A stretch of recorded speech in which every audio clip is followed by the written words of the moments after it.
ఆంధ్రప్రదేశ్లో అక్రమ కట్టడాల విషయంలో ఆంధ్రప్రదేశ్ ప్రభుత్వం కఠినంగా వ్యవహరించబోతోంది.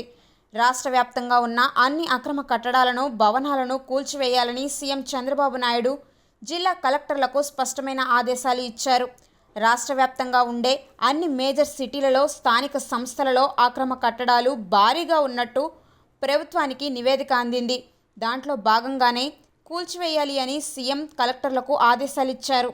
గతంలో సైతం చంద్రబాబు ముఖ్యమంత్రిగా ఉన్నప్పుడే రోడ్లపై ఉన్న అక్రమ కట్టడాలు తొలగించి భారీగా రోడ్లు వెడల్పు చేసినటువంటి సంగతి తెలిసిందే. తాజాగా సీఎం ఆదేశాలతో అక్రమ కట్టడాలు కూల్చేసి రోడ్డు వెడల్పు చేయనున్నట్లు తెలుస్తుంది. హైడ్రా వచ్చిన తరువాత భారీగా అక్రమ కట్టడాలు కూల్చివేయడం అందరికీ తెలిసిందే.